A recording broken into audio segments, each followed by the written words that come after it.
আমাদের গতকাল একটা জুম মিটিং হয়েছে, যেটার কারণ ছিল যে আমাদের ন্যাশনাল স্পোর্টস কাউন্সিল থেকে আমরা দুটো চিঠি গতকাল পেয়েছিলাম। একটা হচ্ছে যে ন্যাশনাল স্পোর্টস কাউন্সিলের যে কাউন্সিলর ছিলেন তার একটা পরিবর্তন, যেটা আমাদের আমিনুল ইসলাম বুলবুল সাহেবের নাম এসেছেন সেটা, এবং আরেকটা চিঠি এসেছিল যে উইথড্রল অফ তাদের আগের এনএসির nominated director mister Faruk Ahmed. এই দুইটার বিষয়ে আমাদের যেহেতু উনি ফর্মার প্রেসিডেন্ট, উনি প্রেসিডেন্ট ছিলেন যেহেতু ছিলেন, তখন আমরা বোর্ড ডিরেক্টররা একটা জুম মিটিংয়ে বসে এই দুটো অ্যাকসেপ্ট করেছি। এক হচ্ছে আমিনুল ইসলাম বুলবুল সাহেবের নমিনেশন অ্যাজ আ কাউন্সিলর, ওনাটা অ্যাপ্রুভ করা হয়েছে, এবং পরে গতকাল রাতেই আমরা ডিসিশনটা নিয়েছি যে এনএসির চিঠি অ্যাকসেপ্ট করেছি। এটার পরিপ্রেক্ষিতে আজকে একটা এমার্জেন্সি বোর্ড মিটিং করা হয়েছে, যেহেতু আমাদের শূন্য পদ ছিল, প্রেসিডেন্টের শূন্য পদ ছিল, তো সেইখানে আমরা প্রথম কাজ হয়েছে কিছু ডিসিশন নিয়েছি। তার মধ্যে হচ্ছে যে আমাদের আমিনুল ইসলাম বুলবুল সাহেব আমাদের নতুন প্রেসিডেন্ট নির্বাচিত হয়েছে, এবং সাথে সাথে আমাদের যে আগে আপনারা জানেন যে ভাইস প্রেসিডেন্টের পদগুলি খালি ছিল, সেখানেও নির্বাচন করা হয়েছে, এবং ভাইস প্রেসিডেন্ট উনি হয়েছে আমাদের নাজমুল আবেদিন ফাহিম, এবং দুই নম্বর হচ্ছে ফাহিম সিনা। এই ডিসিশন নেওয়া হয়েছে, এবং সাথে সাথে আমরা কিছু আদার ডিসিশন নেওয়া হয়েছে।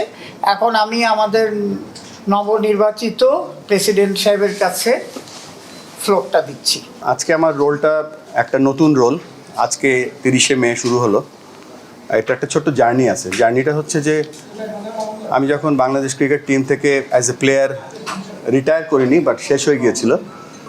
তারপরে গত 18 বছর আমি 19 বছর ধরে আমি এই ক্রিকেট উন্নয়নের কাজ করে যাচ্ছি আইসিসি এবং এসসিসিতে। তো এটা একটা নতুন হাইটের আমার জন্য বলবো যে একটা পরীক্ষা বা একটা সুযোগ। তো এই সুযোগটা আমি বাংলাদেশ ক্রিকেটের আপনাদের কাছ থেকে শত শত প্রশ্ন পেতাম যে আপনাকে ডাকা হয়, আপনি আসেন না কেন, আপনি কি সুযোগ পেলে আসবেন। সত্যিকার অর্থে এই প্রথম গত মাসের এপ্রিল মাসের শেষের দিকে আমি একটি কল পাই আমাদের ন্যাশনাল স্পোর্টস কাউন্সিল থেকে, এবং বলা হয় যে আপনাকে একটা সুযোগ দেওয়া হবে, আপনি কি সুযোগটা গ্রহণ করবেন।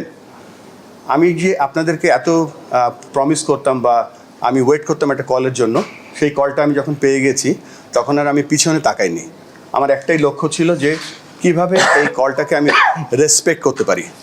তারপর পর্যায়ক্রমে আজকে 30শে মে আমাকে আমাদের সম্মানিত ক্রিকেট বোর্ডের ডাইরেক্টররা আমাকে নির্বাচিত করেছেন, এবং আমি এই কলটা পেয়েছিলাম আমাদের সম্মানিত স্পোর্টস উপদেষ্টার কাছ থেকে, এবং আই ওয়াজ অনার্ড যে এরকম একটা কল তিনি আমাকে করেছিলেন। আর তার ফলশ্রুতিতে আজকে একটা বড় দায়িত্ব পেয়েছি, যে দায়িত্বটা হচ্ছে বাংলাদেশের ক্রিকেট না, ক্রিকেট ইন বাংলাদেশ। বাংলাদেশে কি ক্রিকেট আছে সেটা আমরা চেষ্টা করব আরও সামনের দিকে এগিয়ে নিয়ে যেতে। আমি বিশ্বাস করি যে 11 জন ক্রিকেট খেলে না, বাংলাদেশে সবাই ক্রিকেট খেলে। আপনারা একটা খুব গুরুত্বপূর্ণ অংশ বাংলাদেশ ক্রিকেটের উন্নয়নের জন্য এবং ক্রিকেটের সাস্টেইনেবিলিটির জন্য। তো আমি আশা করব যে আমরা একটা দল হিসেবে কাজ করব।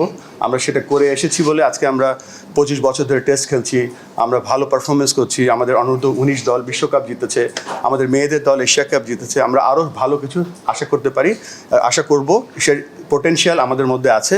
এবং এই জন্য কথাগুলো বললাম যে আমরা সকলে একটা টিম, আমরা সকলে বাংলাদেশকে সাপোর্ট করি, এবং let's work together to bring Bangladesh cricket in a different height. আমি আবারও ধন্যবাদ জানাচ্ছি আমাদের বাংলাদেশ ক্রিকেট বোর্ডের সম্মানিত ডাইরেক্টর যারা আমাকে আজকে নির্বাচিত করেছে। এখানে আমি অভিনন্দন জানাচ্ছি আরও দুজন নির্বাচিত হয়েছেন, বাংলাদেশের দুজন ভাইস প্রেসিডেন্ট, একজন আমার পাশেই বসে আছে ফাহিম সিনহা, আর একজন আজকে খুব গুরুত্বপূর্ণ টাস্ক নিয়ে লাহোরে আছেন ফাহিম ভাই, নাজমুল আবেদিন ফাহিম। সো লেটস আমরা এই যে টিমটা গঠন করেছি এই টিমের মাধ্যমে আমরা সামনের দিকে এগিয়ে যেতে চাই। That's it from me. আর কথার বাইরে কাজ করতে চাই। বেশ কিছু কাজ আমরা প্ল্যান করছি এবং সেই কাজগুলো যেন আমরা বাস্তবায়িত করতে পারি সেই সাহায্য আপনাদের কাছে চাচ্ছি। Thank you. যেটা করতে চাই, আপনি হচ্ছেন দ্বিতীয় ফরমার ক্যাপ্টেন যিনি আজকে টেক ওভার করলেন সিসিবি প্রেসিডেন্ট হিসেবে। তো অনেক দিনের একটা পুরনো বিতর্ক ছিল যে বাংলাদেশ ক্রিকেট বোর্ড থেকে এক সময় খেলোয়াড়দের যে কোটা, খেলোয়াড়রা পরিচালক হতে পারবেন এরকম একটা আইনও করার চেষ্টা হয়েছিল। তো সেই সময় একটা ধারণা ছিল যে ভালো ক্রিকেটার ভালো সংগঠক হবে। তো পরবর্তীতে অনেকেই পরিচালক হয়ে এসেছেন, ওরকম সিগনিফিকেন্ট সাফল্য নেই। শেষ ফারুক ভাই গেলেন, ওনাকেও একরকমের ব্যর্থতার দায় মাথায় নিয়ে বিদায় নিতে হয়েছে। এখন আপনি আরেকজন ক্রিকেটার, ভালো সংগঠক হয় না, এটা ভুল প্রমাণ করার চ্যালেঞ্জ আপনার জন্য থাকছে। আপনি কি আশা করেন যে আপনি সেটাকে ভুল প্রমাণ করতে পারবেন কিনা? ধন্যবাদ বাসুদ ভাই। ফার্স্ট অফ অল আমি আপনাকে দেখে চিনতে পারিনি বিকজ আপনি অনেক ওয়েট লুজ করেছেন। তবে এটা হ্যাঁ, আমরা বলতে পারি যে আমরা প্লেয়ারদের গর্ব এই জন্য বলছি যে আমরা একটা সময় একটা কাউন্সিলর করতে পারিনি। আমাদেরকে এমন সময় অনেক কঠিন সময়ের মধ্যে দিয়ে যেতে হয়েছিল একজন কাউন্সিলর হওয়ার জন্য। সেই সময় যে বাংলাদেশ আমাদের যে কোঅপ ছিল, কোঅপ অনেক চেষ্টা করেছিল। এক পর্যায়ে দেখা গেল যে বাংলাদেশে 6 জন ক্রিকেটার বোর্ডে ছিলেন। আমাদের পাস্ট বোর্ড প্রেসিডেন্ট তিনি বাংলাদেশ দলের অধিনায়ক ছিলেন। সো এখানে আমি আজকে এসেছি, আমি একটা জিনিস বলতে চাই যে আমরা শিখছি। আর একটা ব্যাপার হচ্ছে যে আমি কনফিডেন্টলি বলতে পারি যে আমার যে এই মুহূর্তে যে স্কিল সেট আছে এটা একটা প্যাকেজ। কেননা আমি ছোট্ট দেশ তাজিকিস্তান, উজবেকিস্তানে যেখানে ক্রিকেট খেলা হয় এবং পাকিস্তান, ইন্ডিয়াতে যেখানে খেলা হয় তাদের সাথেও কাজ করি। সো আমি আমার চেষ্টা করব যে সর্বস্ব দিয়ে যে আমি ইনশাল্লাহ ফেল করব না, বাট আমি শেয়ার করব আমার এক্সপিরিয়েন্সটা আমাদের বাংলাদেশের সাথে। সো অ্যাজ এ প্লেয়ার এখানে আমি বসিনি, আমার যে রোলটা আছে সেই রোলটা আমি ভালো করে পালন করার চেষ্টা করব। প্রেসিডেন্টের কাছে ফিরে যেতে হচ্ছে ওনার যে ঘটনাক্রম, এতে একটা ব্যাপার দেখা যাচ্ছে যে ম্যানেজমেন্টের জায়গাটা একটা বড় ধরনের দুর্বলতা হয়তো ছিল। সেটার কারণও আছে, যেমন আপনাকেও এমন কিছু ক্যারেক্টারকে পেতে হয়েছে, যেমন আপনার পাশেই মাহবুব ভাই আছেন। এক সময় আপনাদের ক্রিকেটার হিসেবে গড়ে ওঠার পেছনে ওনারও একটা বড় ভূমিকা আছে। ওনারা ক্লাবকে পেট্রোনাইজ করতেন, ওনাদের টাকায় আপনাদের পারিশ্রমিক হতো। এখন হচ্ছে যে দেখা যাচ্ছে একে একে সবাই তার বস হয়ে যাচ্ছে। এই ধরনের লোকদের ম্যানেজ করার একটা মুন্সিয়ানা দরকার আছে, সেটা আপনি কতটা জরুরি বলে মনে করেন? আমরা তো একটা দল, আর আজকে 30শে মে আমার আজকে থেকে শুরু হলো। তাই এই মুহূর্তে তো আমার কোনো এক্সপিরিয়েন্স নেই। তাই ইনশাল্লাহ আমরা চেষ্টা করব সকলের এই অভিজ্ঞতাকে কাজে লাগিয়ে, সকলের এনার্জিটা যেন আমরা একসাথে কাজে লাগিয়ে আমরা যেন সামনের দিকে এগিয়ে যেতে পারি। হ্যাঁ, দুটো প্রশ্ন একসাথে করি। প্রথমত আপনার যে এক্সপেরিয়েন্স আফগানিস্তান ক্রিকেটের, আপনার যে ভূমিকা ওরাই বলে যে আপনি শুরুর দিকে না থাকলে হয়তো আজকে এতদূর পৌঁছাতে পারতো না। বিভিন্ন রিজনের কথা আমরা শুনি, নেপালের কথা, ওমানের কথা শুনি। তো আপনার আইসিসিতে থাকা বা এসিসিতে থাকার যে এক্সপেরিয়েন্স, এটা আপনি কতটা এই রোলে কাজে লাগাতে চাচ্ছেন? আর দ্বিতীয় প্রশ্ন হচ্ছে যে আপনি আমি বলবো গত 19 বছর ধরে হয়তো দেশে নেই। আপনি বিভিন্ন সময় আমাদেরকে মিডিয়াতে বা যখনই ক্রিকেটে কোনো ঘটনা ঘটেছে আপনি you are one of the leading voices, যে ক্রিকেট বোর্ডের বাইরে very trusted voice of the media, যে আমরা আপনাকে রিচ করলে উই নো দ্যাট উই কিন্তু আমরা একটা প্রপার একটা জিনিস জানতে পারবো যেটা আমরা ক্রিকেট বোর্ড থেকে কখনো জানতে পারিনি। তো at the same time cricket বোর্ডেও আপনাকে ওইভাবে করে হেও করা হতো যে বলবো কিছু জান না, বিদেশে থাকে। Now you are surrounded by your critics also, so how do you feel? Number 1 যেটা হচ্ছে যে এক্সপিরিয়েন্স এমন একটা জিনিস, এন্ড অফ দ্য ডে কিন্তু কেউ বল করে কেউ ব্যাট করে, তারপরে সেটার স্ট্যান্ডার্ড যত উপরে যায় তত কম্পিটিশনটা বাড়ে। সো আমার কাছে আমাদের যে প্ল্যান করছি সেটা 1 নম্বর প্ল্যান, যেটা হচ্ছে যে আমাদের যে অ্যাসোসিয়েট ওয়ার্ল্ডের ক্রিকেটগুলো ছিল যেখানে শিখেছি, সেই অঙ্গেকে আমি চেষ্টা করবো বাংলাদেশের যে ডিসেন্ট্রালাইজেশন করা বা একটা উপজেলা ছেলে কীভাবে ক্রিকেট খেলে একটা মেন স্ট্রিমে আসতে পারবে উইথ তার কনফিডেন্স বা বিশ্বাস, সেই চেষ্টাটা করবো। আরেকটা যেটা হচ্ছে যে আমি সবসময় বিশ্বাসী ছিলাম যে আমাকে কে ক্রিটিসাইজ করছে বা যাই করছে, because I am from a very middle class family. What ever I have achieved all from cricket. এই ক্রিকেটের সাথে আমি কখনো কোনো নেগোসিয়েশন বা করিনি, করবোও না। তো এটা একটা ব্যাপার, এই জন্য আমি সবসময় সত্য কথা বলার চেষ্টা করি, because this is my not only bread and butter, this has given everything to me. So আমি চেষ্টা করবো যে এক্সপিরিয়েন্সটা আমার কাছে আছে, বা আমি প্রমাণ করার চেষ্টা করবো সকলকে নিয়ে। আমি শব্দটা উচ্চারণ করতে চাই না, আমরা চেষ্টা করব যে বেস্টটা দিতে, বা আপনার যে সেকেন্ড কোশ্চেনটা ছিল সেই অনুযায়ী আমি প্রমাণ করতে চেষ্টা করব। Thank you. ভাই অভিনন্দন বলেছিলেন না, তখন আপনি সোচ্চার কণ্ঠগুলোর মধ্যে একজন ছিলেন। আমরা বিভিন্ন সময় আপনার কাছে বিভিন্ন প্রতিক্রিয়া দিতাম। ওই লোকগুলোকে নিয়ে যাদের এগেনস্টে আপনি সোচ্চার ছিলেন বা যাদের বিরুদ্ধে অনেকেই আছে 12 বছর 15 বছর, মাহবুব ভাই 20 বছর 25 বছর ধরে বোর্ডে আছেন, তাদের বিপক্ষেও বিস্তর অভিযোগ আছে। তাদেরকে নিয়ে আসলে আপনি কতটা কাজ করতে পারবেন বলে আপনার মনে হয়? ফারুকভাবে একই স্বপ্ন নিয়ে এসেছিলেন, আলটিমেটলি তাকে চলে যেতে হয়েছে। আপনি যাওয়ার সময় সেই সম্মানটা আপনার থাকবে কিনা? সেটা তো আজকে আমি শুরু করলাম এগান, আবার বলছি বারবার করে, এটা তো সামনেই বলে দেবে সব কিছু।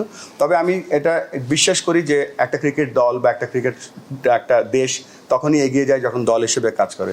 একটা বোলার কিন্তু কখনো একলা বল করতে পারে না, তার ফিল্ডার দরকার হয়, উইকেট কিপার দরকার হয়। আমরা এক এক সময় এক একটা রোল প্লে করব, চেষ্টা করব সেই জিনিসটা এস্টাবলিশ করার জন্য।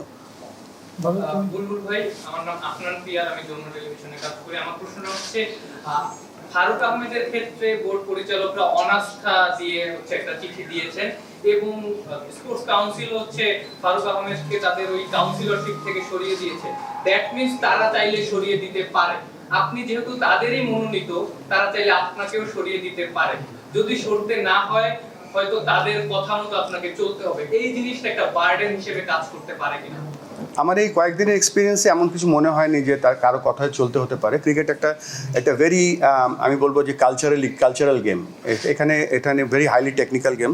এখানে ক্রিকেটটা কেউ কাউকে শেখাতে পারে না। প্রসেস যে আপনি যে বললেন যে কিছু যেগুলো এসছে, সেগুলো তো আমি আজকে এসছি, আমি সেগুলো দেখব এবং আমাদের এখানে যে দল আছে আমরা সেটা দেখব, তারপরে আমরা আপনার এই কোশ্চেনটার অ্যাকচুয়াল উত্তর দিতে পারবো। এদিক দিয়ে আসতেছি মানে শুনে আসছি বা দেখে আসছি যে বুলবুলভাইকে বোর্ডে দরকার বা কোচিং এর দরকার, বাংলাদেশের ক্রিকেটে দরকার। তো সেইটা মানে বিসিবি সভাপতির পদ না অ্যাকচুয়ালি। আপনার সাথে যেটা কথা হয়েছে বা ইন্টারভিউ নিয়েছে আপনি ইচ্ছা প্রকাশ করেছেন যে আপনি ক্রিকেট ডিরেক্টর হচ্ছেন, বাংলাদেশের বুক লেভেল থেকে সব ক্রিকেট নিয়ে কাজ করতেছেন। তো আপনি যেসব কাজ করতে চান, আপনি স্বপ্ন দেখেছেন, সেটা কি বিসিবি সভাপতির পদে বসে করা সম্ভব? আমার কাছে মনে হয় যে এই রোলটা আরও বেটার রোল, যেখানে আমাকে হয়তো কম কাজ করতে হবে বা মোর ডাইরেকশন দিতে হবে with the help of all the other experience directors. So এখানে আমার কাছে মনে হয় যে নট অনলি প্লেয়ার ডেভেলপমেন্ট, আমি যে কথাটা বলেছি, বাংলাদেশের ক্রিকেট ইন বাংলাদেশ, সেটা আরও ভালো করে জানতে পারবো। বলো যে পরিচয় করে দাও, পরিচয় দাও। ভাই, আমার নাম জ্যোতির্ময় মণ্ডল, আমি দৈনিক জীবন থেকে। ভাই, একটা কথা হচ্ছে শোনা হচ্ছে যে আপনি মাত্র 3 মাসের জন্য আসছেন। আসলে আপনার সঙ্গে কেমন কথা হয়েছে বা কথা হয়েছে যে আপনি কয় মাসের জন্য আসছেন? যদি 3 মাসের জন্য আসেন, তো মানে আসলে 3 মাসে কতটুকু কি করা সম্ভব, এবং আপনি একটা দায়িত্বে ছিলেন, সেখান থেকে কেন 3 মাসের জন্য এখানে আসছেন? এটা একটা খুব ভ্যালিড কোশ্চেন করেছেন আপনি। আমার কাছে মনে হয় যে এখানে আমাকে আজকে নির্বাচিত করা হয়েছে বাংলাদেশ ক্রিকেট বোর্ডের প্রেসিডেন্ট হিসেবে 3 মাসের জন্য না, আমি নির্বাচিত হয়েছি আজকে। সো আপনারা জানেন যে এর আগে আমি চাকরি করতাম আইসিসিতে, এবং আমি তাদের কাছে অনেক কৃতজ্ঞ যে আমি সেই জার্নিটাতে অনেক কিছু ম্যানেজমেন্টের কাজ শিখেছি, তাদের কাছে আমি কৃতজ্ঞ। এবং তারা উইলিংলি আমাকে বলেছে you should go and help work for your country. So এখানে কোনো আমার কাছে আইসিসির সাথে কোনো 2 মাস বা 3 মাসের কোনো চুক্তি নেই। আমি বেসড অন মাই নিড আমি এখানে কাজ করব, এবং সেটা অবশ্যই কোনো টাইম ফ্রেম নেই এখানে। আতিফ, একজন করে আসি, তারপর আমি এদিকে সরে আসবো। এখানে আতিফ, মানে যে কথা যদি এসছেন আপনি মানে যদি ভুলটা করে আপনি বলছিলেন যে আপনি নির্বাচন এখানে ট্রান্সফার নির্বাচন হয়, এটা হলো আপনার one as one of the biggest agenda. মানে এই খুব বেশি টাইম না, অক্টোবরে হলো শিডিউল নির্বাচন। এর মধ্যে আসলে আপনি কি জিনিসটা মানে কোন ডেভেলপমেন্টটাকে আপনি মানে ডেভেলপমেন্ট হিসেবে দেখতে চাইবেন? মানে হ্যাঁ, আমি যেহেতু সময়টা কম, আমরা জানি যে টেস্ট ম্যাচ 5 দিনের হয়, ওয়ান ডে হয় 7 ঘন্টার, তা আমি একটা কুইক T20 ইনিংস খেলতে এসেছি এখানে। সো একটা ভালো T20 ইনিংস খেলবো, যে ইনিংসটা আপনারা সকলে মনে রাখবেন, এবং চেষ্টা করব ওভারঅল বাংলাদেশে যে ক্রিকেটটা যাতে একটা সবাই খেলতে পারে, সবার খেলা হয়, আমাদের একটা স্টেটমেন্ট হয় ক্রিকেট সবার জন্য, এরকম একটা কাজ শুরু করে দিয়ে যেতে চাই। এই যে মেহেদি ডেইলি স্টার, পানি একটু দাও তো। বুলবুল ভাই, হ্যাঁ। মেহেদি ডেইলি স্টার থেকে গতকালকে একটা লেটার পাঠানো হয়েছে ডিরেক্টরদের থেকে যে সংস্কারগুলো আসলে হয়নি, ওটা নিয়ে আসলে একটা লেটার অফ নো গেছেন। আপনি আসলে কি বিলিভ করেন বা আপনি কি আসলে জানেন কি সংস্কারগুলোর জন্য আসলে আপনাকে আনা হয়েছে? এর আগেও বলেছি যে আজকে আমি শুরু করলাম, তো আমি আর একটু ডিটেল জানি, তখন আমি একটা ফ্রেমওয়ার্ক মাইন্ড নিয়ে এসেছি যেখানে আমি ক্রিকেটের কাজ করব, বাট এখানে যেহেতু আরও বেশ কিছু জিনিসগুলো এখন তৈরি হয়েছে, সেগুলো আর একটু বেটার জেনে তারপর আমি বলতে পারবো। আর কিছু দিয়ে ভাই, পানি দিয়ে তারপরে আমরা ওই যে পানি। Thank you. হ্যাঁ, আমি আপনার যে দুইটা প্রশ্ন টাইম ফ্রেমটা ওটা আপনি ক্লিয়ার না। একটাতে আপনি বলেছেন যে আপনি কোনো টাইম ফ্রেম নিয়ে আসেন, একটাতে আপনি বলেছেন কুইক একটা T20 ইনিংস খেলবেন। তো আপনি কি আসলে নেক্সট ইলেকশন পর্যন্তই আছেন, নাকি নেক্সট ইলেকশন আপনি কমপ্লিট করবেন, নাকি আসলে নেক্সট ইলেকশন আপনি কমপ্লিট করবেন না সেই ডিসিশন নিয়ে এই সময়টার জন্য আপনি এসেছেন? একটা অংশ, আরেকটা এটা অংশ যেটা সেটা হচ্ছে যে আপনার সঙ্গে এখন আমাদের বোর্ড ডিরেক্টর যারা রয়েছেন, যারা আপনাকে ইলেক্টেড করেছেন, তারাই ফরমার প্রেসিডেন্টের বিপক্ষে অনাস্থা প্রস্তাব এনেছেন এবং আপনার কলিগ তিনি, আপনার ক্যাপ্টেন যিনি, আপনারা একসাথে আপনাদের বিকেলে জানেন একসাথে।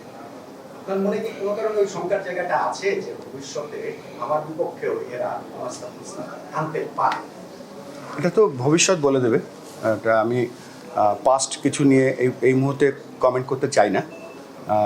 কাজের আমরা অ্যাজ এ বলেছি যে একটা টিম হিসেবে আপনাদেরকে নিয়েও সবাইকে নিয়েই কাজ করব। আর প্রথম কোশ্চেন যেটা করেছিলেন টাইম ফ্রেমটা, এই জন্য বলছি না যে আমার কিন্তু এখানে লম্বা সময়ের জন্য আমার এখানে আসেনি, এটা আমি বলতে পারি। তো এই জন্য বলছি যে এটা কোনো এক্স্যাক্ট টাইম নেই, বাট আমার অন্য এজেন্ডা আছে। অন্য এজেন্ডা হচ্ছে আমি যেহেতু ক্রিকেট উন্নয়নের কাজ করি, আমি সেটা কন্টিনিউ করবো। এটাও একটা শর্ট টার্ম অ্যাসাইনমেন্ট হিসেবে নিয়েছি, আর এর বেশি আমি কিছু বলতে পারছি না এই মুহূর্তে। আমার আপনার কাছে প্রশ্ন হচ্ছে, আপনার দুইজন হচ্ছে মানে সহ-সভাপতি। জি, তো ওনাদের একজন হচ্ছে ফাইন সিনেমা, আর একজন হচ্ছে নাজমুল আবেদিন স্যার। কিন্তু আমরা যতদূর জানি যে মাহবুব ভাই এই বোর্ডের সবচেয়ে সিনিয়র, উনি কেন মানে এই রোলটা নেয়নি আপনার? আমি বলতে পারবো না, এটা মাহবুব ভাই ভালো বলতে পারবে কেন মাহবুব ভাই। এই আনসার করেন এটা। যাদেরকে আমরা ইলেক্ট করেছি তাদেরকে আমরা ইলেক্ট করেছি, সো দ্যাট ইজ আন্ডারস্ট্যান্ডিং। বলো। কিন্তু একটা ব্যাপার তো জানেন যে বাংলাদেশের ক্রিকেট বোর্ডে সোশ্যাল মিডিয়া থেকে অনেক বেশি ইনফ্লুয়েন্স হয় কিংবা অনেক বেশি সমালোচনা হয়। যারা চেয়ারে বসে বা যিনি চেয়ারে বসেন তাকে নিয়ে অনেক ধরনের একটা সমালোচনা হয় বা স্বার্থের ব্যাঘাত হলে দেখা যায় যে অনেক আপনার বিপক্ষে অনেক কথা আসবে, অনেক নোংরামিও হতে পারে। এটা একেবারে কমন প্র্যাকটিস বাংলাদেশে বা বাংলাদেশ ক্রিকেট বোর্ডেও। এগুলোর জন্য আপনি কতটুকু মেন্টালি প্রিপেয়ার বা এগুলো হ্যান্ডেল করার জন্য আপনি কিভাবে সবকিছু মানে ম্যানেজ করবেন?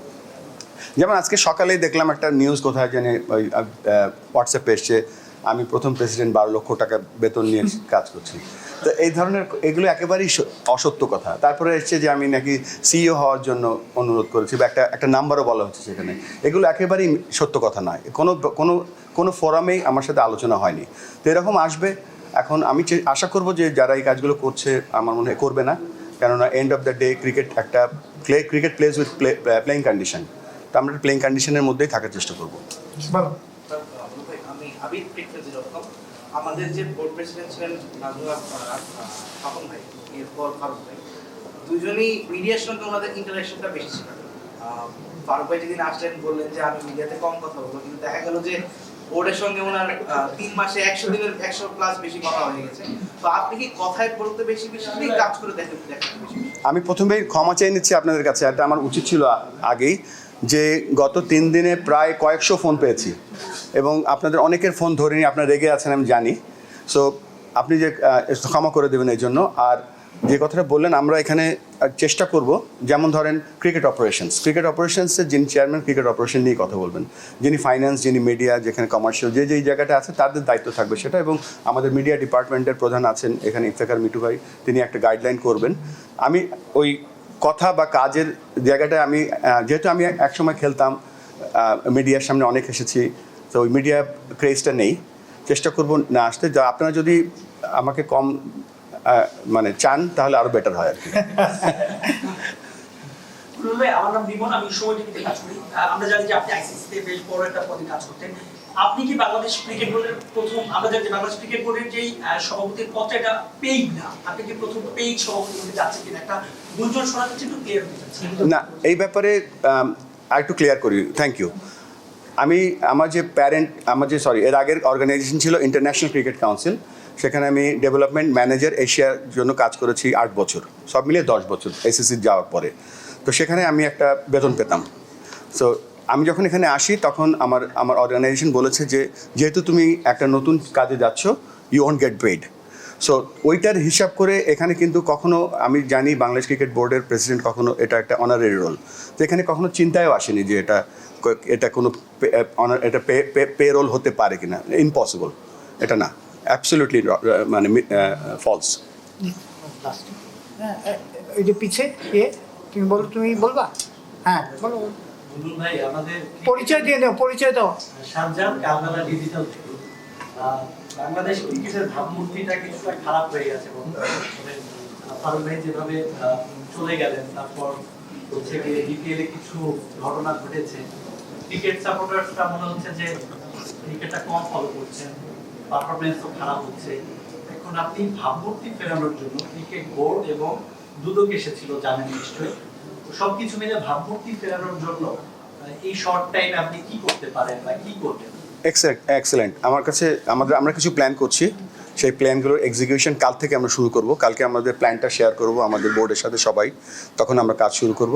আপনার যে প্রশ্নটা আছে, ক্রিকেটের ভাবমূর্তি নিচে নেমে গিয়েছে কিনা জানি না, বাট আমরা সামনের দিকে এগিয়ে নিয়ে যাওয়ার চেষ্টা করব। কেননা ক্রিকেট বাংলাদেশের একটা সবথেকে পপুলার খেলা, এবং ক্রিকেট এই খেলাটা যাতে সামনের দিকে এগিয়ে যেতে পারে। এবং আমরা যে এর আগের অর্গানাইজেশন আইসিসি বাংলাদেশ নিয়ে অনেক গর্ব করে, বিকজ অফ বাংলাদেশের যে ভিউয়ারশিপ আছে, বাংলাদেশের ক্রিকেট ফলোয়ার আছে, এটা ইভেনচুয়ালি এটা আইসিসির অ্যাকাউন্ট।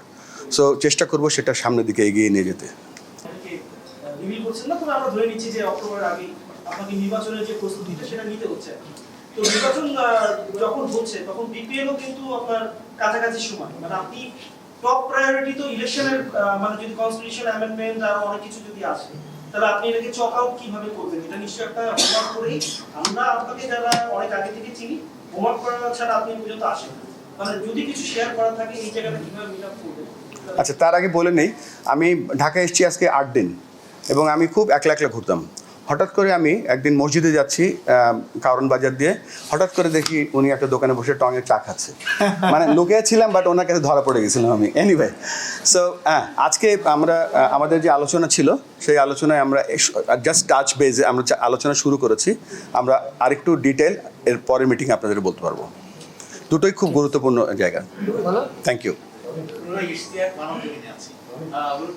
আমরা গত কয়েক বছর ধরে দেখছি যে ক্রিকেটটা মাঠে থেকে ছাপিয়ে বাইরের আলোচনা বেশি, বোর্ডে সভাপতি, কিন্তু মাঠের দিকে তাকান, জাতীয় দলের অন্তর্কন্দল জুনিয়রদের মধ্যে সেটা চলে যাচ্ছে। এই শৃঙ্খলাটা কিভাবে আসলে আপনার মানে প্রাথমিক উদ্যোগ হবে, ক্রিকেটটাকে মেন ফোকাস করবেন কিনা? You are absolutely right. আমাদের কিন্তু মেন ফোকাস ক্রিকেট। অবশ্যই ক্রিকেটের আশেপাশে ক্রিকেট সংক্রান্ত জিনিসগুলোও থাকবে। আমরা চেষ্টা করবো ক্রিকেট ন্যাশনাল টিমের পারফরমেন্স, এজ গ্রুপ টিমের performance, talent identification, coach development, এগুলো আমাদের one of the main focus. তবে একটা ঠিক যে ক্রিকেট টিমের পারফরমেন্স হয়তো একদিনে উন্নয়ন হবে না, বাট আমরা একটা প্রসেস রেডি করবো, যে প্রসেসের মাধ্যমে আমরা ভালো পারফরমেন্স খুব তাড়াতাড়ি আশা করতে পারবো।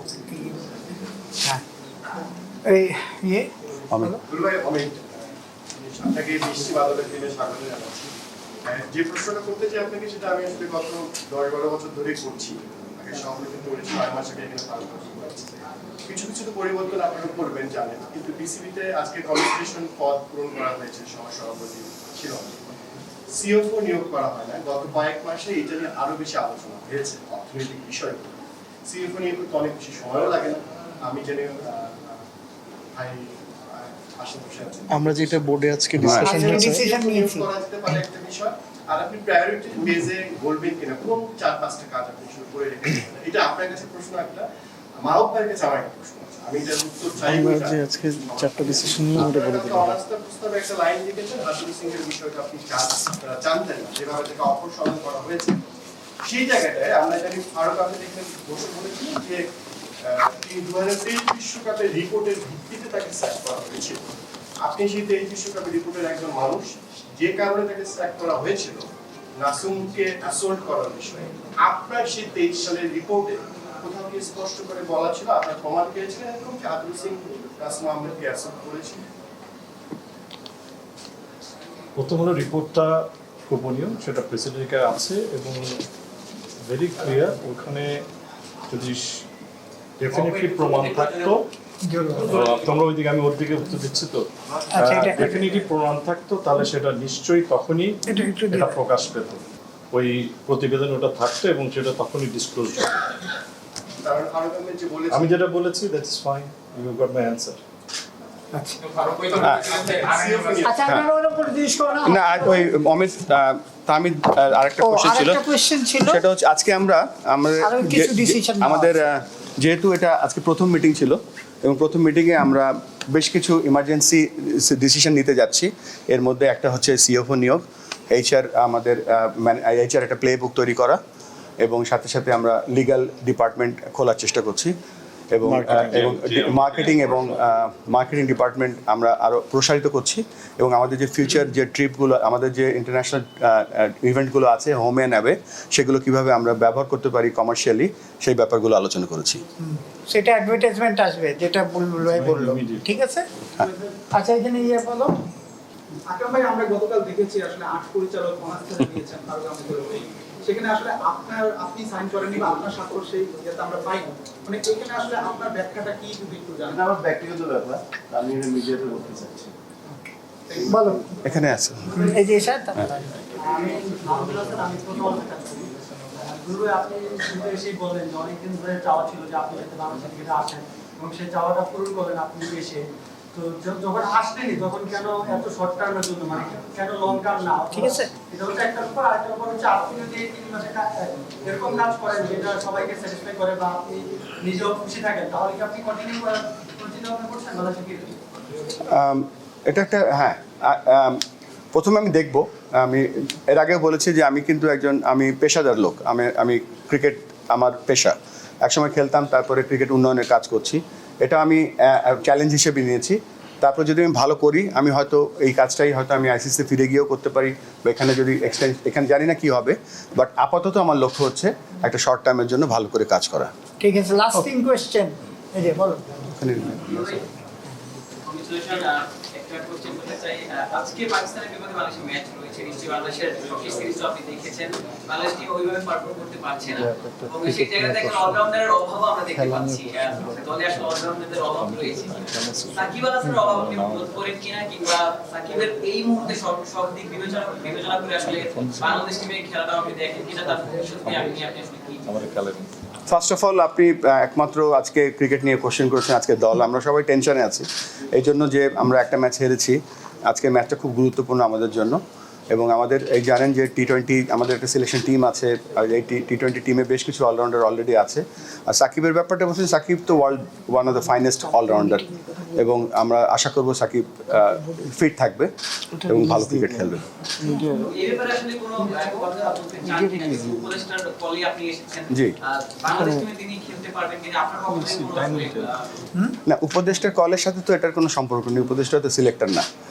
তবে এটা আমাদের যে ক্রিকেট বোর্ডের যে সিলেকশন কমিটি আছে তারা দেখবে, এবং আমাদের সিলেকশন একটা প্রসেস বা একটা সিস্টেম আছে, তারা সেটা ফলো করবে, এবং সেটা আমরা রেসপেক্ট করবো। ভাই নামাজের সময় হচ্ছে, লাস্ট 2 কোয়েশ্চেন রিয়া স্যার। দুটো প্রশ্ন। ইয়েস, প্রথম ব্যাপার যেটা মানে অনেক পরিক্রমা এবং ঘটনাক্রমের কারণে আমি ইসলাম ফুটবল আজকে 30 মেতে এখানে বেসিক প্রেসিডেন্ট, এবং এই পরিক্রমাটা আসলে শুরু হয়েছিল কিছু ফিনান্সিয়াল ইস্যু নিয়ে, এবং যেই ব্যাপারটা আসলে প্রকাশও পেয়েছে অনাস্থার যে ইস্যু এসেছে সেখানটায়। ব্যাংক ট্রান্সফার নিয়ে অনেক প্রশ্ন ছিল, বাংলাদেশ ক্রিকেট বোর্ডে আমানতটা হচ্ছে এই মুহূর্তে আপনার নেতৃত্বে ক্রিকেট বোর্ডের কাছে। যেসব জায়গায় অথবা যেসব ইনস্টিটিউশনে ইনস্ট্যান্ট কিছু ব্যাংক ট্রান্সফার হয়েছিল, পোস্ট ফ্যাক্টর অ্যাপ্রুভাল নিয়েছিল, শুরু থেকে নেওয়া হয়নি, বোর্ডকে শুরুতে জানানো হয়নি, নবগঠনে জানিয়েছেন, সেই জায়গাগুলো থেকে বাংলাদেশ ক্রিকেট বোর্ডের এই আমানতটা আপনারা সিকিউর করার চেষ্টা করবেন কিনা ভালো জায়গায়? এটা আমার এক নম্বর। আচ্ছা, 1 নম্বরের প্রশ্নটা উত্তর দেই আমি। আমরা কিন্তু এই ব্যাপারে ডিটেল আলোচনা করিনি, তবে আমাদের এই আজকের আলোচনার ওয়ান অফ দ্য মেজর জায়গা ছিল সিএফও নিয়োগ করা, বাট আমাদের এই ফাইন্যান্সিয়াল যে ব্যাপারগুলো কত ট্রান্সপারেন্ট রাখা যায় আমরা চেষ্টা করব এটা ওয়েবসাইটের মাধ্যমে যতটা ক্লিয়ার রাখা যায়। এন্ড অফ দ্য ডে ক্রিকেটের টাকাটা বা ক্রিকেটের যে আয়, সেটা কিন্তু ক্রিকেটের জন্য, আজকের ক্রিকেটের জন্য, যে ছেলেটা আরও 10 বছর পরে বাংলাদেশে জন্মগ্রহণ করবে তার জন্য। সো অবশ্যই এই টাকা এই যে ফান্ডগুলো আছে সেগুলো কিভাবে আমরা আরও বেটারভাবে এবং বেটার ওয়েতে আমরা ইউজ করতে পারি, বা আমরা এমন একটা জায়গায় এটা ব্যবহার করতে চাই, বা আমরা কন্টিনিউ করতে চাই, বা বলতে পারেন যে আমরা আরও ডিটেল জানতে চাই, তখন আমরা এটা নিয়ে কাজ করতে পারবো। তারপর এন্ড অফ দ্য ডে অবশ্যই আমরা এটা রি ইনভেস্টিগেট করবো। রিইনভেস্টিগেট করবেন। বলে আরেকটা ব্যাপার, আপনি শুরুতেই বলেছেন যে এপ্রিলের শেষ নাগাদ আপনার ক্রীড়া উপদেষ্টা আসিফ মাহমুদ সজীব ভাইয়ের সাথে কথা হচ্ছিল রিগার্ডিং বিসিবি। ইয়েস, আপনি আপনার বক্তব্যের মিডিলে এসে বলেছেন যে এখানটায় অনেক ভুয়া নিউজ করা হয়েছে অনেক জায়গা থেকে, যেখানটায় আপনি সিইও হয়ে আসবেন, 12 লাখ টাকা নেবেন, এই সমস্ত আজেবাজে নিউজ হয়েছে অনেক জায়গা থেকে, মিসকোট করে আপনাকে নিয়ে। তার মানে সিইও হওয়ার জন্য আপনার সাথে নিশ্চয়ই আসিফ মাহমুদ সজীব ভুইয়া এপ্রিলের শেষ সপ্তাহে কথা হচ্ছিল না। আমার সাথে আমাদের মাননীয় উপদেষ্টার প্রেসিডেন্ট হওয়া নিয়েও কথা হচ্ছিল না। আমাকে বলেছিল আপনি বাংলাদেশ ক্রিকেটের জন্য কাজ করতে চান কিনা, আমি এক বাক্যে হ্যাঁ বলে দিয়েছিলাম। আমি কিন্তু এখানে প্রেসিডেন্ট হওয়ার জন্য আসিনি। তো এটা পরিক্রমার মাধ্যমে আপনি বলেছেন আগে, এটা হয়ে গিয়েছে। তো আমি বাংলাদেশ ক্রিকেটকে সার্ভ করতে চাই, এখন যেই জায়গাটায় আছি সেই জায়গাটাকে সার্ভ করতে চাই। তবে এটা ঠিক, আমার সাথে কখনো কারো বাংলাদেশ ক্রিকেট বোর্ডের কোনো স্টেক হোল্ডারের সাথে সিইও নিয়ে বা কোনো নাম্বার নিয়ে কথা হয়নি। আরেকটা ছোট্ট প্রশ্ন, আমরা আগের প্রেসিডেন্টকে দেখতাম যে তার গাড়ির আগে একটা এবং পরে আরেকটা প্রোটোকলে গাড়ি যেত। আপনি যেহেতু বিদেশ থেকে দেশে এসেছেন, আপনি কয়টা গাড়ি ব্যবহার করেন? আমাকে একটা সাংবাদিক কালকে বলেছে আপনি সবথেকে গরিব প্রেসিডেন্ট যতগুলো প্রেসিডেন্ট বাংলাদেশে এসছে। আমার এই মুহূর্তে আমার কাছে কিছু নেই, আমি ওইভাবে কিছু করিও না। I try to live as very simple life, এবং চেষ্টা করবো যে সেই কাজটা ফোকাস করার জন্য, not to do other things. Thank you Dev, last question. Thank you. আমি জাস্ট দুটো জায়গা প্রশ্ন করতে পারি, সেটা হচ্ছে যে লাস্ট 1.5 ইয়ার্স আমি বাংলাদেশের 19টা জেলায় গেছি। তো বরাবরই হচ্ছে যারা ইয়াং প্লেয়ার আছে এদের কাছ থেকে বাংলাদেশের লোকাল ম্যাক্সিমাম জায়গায় উইকেট প্রত্যেক জেলাতে প্রত্যেক বছরের জন্য বিসিবি থেকে 24 থেকে 30টা বল দেওয়া। তো এই জায়গাটাতে আমার মনে হয়েছে যে বরাবরই যেখান থেকে প্লেয়াররা সবচেয়ে বেশি উঠে আসবে সবচেয়ে নেগলেক্ট। কিছু জায়গায় আছে যেখানে নেট করা হচ্ছে মাছ ধরার জাল দিয়ে, বাচ্চাদের কোনো ফ্যাসিলিটি নেই, যাদের বয়স 14-16। এই জায়গাটা আপনি প্রায়োরিটি বেসিসে যতটুকু সময় আপনি পাবেন এর মধ্যে কোনো ফ্রেমওয়ার্ক করবে কিনা যেখানে এই জায়গাটাতে সবচেয়ে বেশি বা টপ মোস্ট প্রায়োরিটি দেওয়া হয়। আর সেকেন্ড কোশ্চেনটা হচ্ছে যে ন্যাশনাল লিগ স্টেডিয়ামটা আছে, কথা হচ্ছে যে 900 কোটি টাকার স্টেডিয়াম হবে, 76 কোটি টাকা অস্ট্রেলিয়ার একটা কোম্পানিকে দেওয়া হচ্ছে। দেয়ার আর সো মেনি ডিসপিউটেবল আলোচনা, সেখানে কি দুটো মাঠ ইমিডিয়েট বেসিসে করা যায় কিনা, যে প্রিমিয়ার লিগের টিমগুলো বা অন্যান্য ফার্স্ট ডিভিশন সেকেন্ড ডিভিশনের ক্লাব ক্রিকেটের খেলাগুলো বিকেএসপি বা অন্যান্য দূরে দূরে বাদ দিয়ে এই কাছাকাছি খেলার আয়োজন করা যায় দুটো মাঠ ছোট ছোট। Thank you. আমরা বলতে চাচ্ছি যে ফ্যাসিলিটি নিয়ে অবশ্যই মাহবুব ভাই বলতে পারে আমার থেকে বেটার। তবে যেই ক্রিকেট উন্নয়নের কথা যেটা দেব ভাই বললেন, আমাদের কিন্তু প্রায়োরিটির নাম্বার 1 হচ্ছে দেশের ক্রিকেট ছড়িয়ে দেওয়া। আমরা অনেক বছর ধরে আমরা বলে চলেছি যে বাংলাদেশের, আমরা জানেন 2000 সালে যখন আমরা টেস্ট স্ট্যাটাস পাই তখন আমরা প্রমিস করেছিলাম আইসিসির কাছে, আমাদের যে পেপারটা ছিল যেখানে বাংলাদেশ ক্রিকেটের আমরা ডিসেন্ট্রালাইজ করব বা আমাদের রিজিওনাল ক্রিকেট বডি হবে। সো সেটার একটা প্রধান কাজ আমরা এবার করব এবং করে যেতে চাই। সেটা ফ্রেমওয়ার্ক অলরেডি রেডি, কালকে আমি বোর্ডের কাছে প্রেজেন্ট করব, আমরা সেটা নিয়ে আলোচনা করব। সেই জায়গাটায় 3টা ক্রিটিক্যাল সাকসেস ফ্যাক্টর থাকবে। একটা হচ্ছে যে আমাদের country wide robust coaching system থাকবে, সব জায়গায় কোচ থাকবে যাতে কোচের চোখ আর একটা সাধারণ মানুষের চোখ এক নয়। সো আমরা সেটা চেষ্টা করব সব জায়গায়, এবং ট্যালেন্ট আইডেন্টিফিকেশন করব। এবং 3 নম্বরে যেটা, সব জায়গায় আমরা একটা কম্পিটিটিভনেসের চেষ্টা করব, সব যেটা গ্রামে হোক, স্কুলে হোক, উপজেলায় হোক, সব জায়গায় আমরা চেষ্টা করব একটা কম্পিটিটিভ, সব ফান ক্রিকেট থাকবে, কমিউনিটি ক্রিকেট থাকবে, তারপরে সাথে সাথে একটা কম্পিটিটিভ ক্রিকেট বা প্রতিযোগিতামূলক ক্রিকেট আমরা রাখবো, যেখান থেকে আমরা ন্যাচারাল র ট্যালেন্ট আমরা বের করে আনতে পারবো। সেটা হবে আমাদের মানে টার্গেট নাম্বার 1। সো আমরা কালকের পরে আরেকটু ডিটেল আপনার এই প্রশ্নের উত্তর দিতে পারবো। ভাই, Sheikh Hasina national sports syndicate করতে করা শুরু করে দিয়েছে 2টা মাঠে, 2টা মাঠ হবে। সব হবে, এনএসসি হবে অনেক কম। হ্যাঁ, 30টা করে বল দেয়, হয় না আমার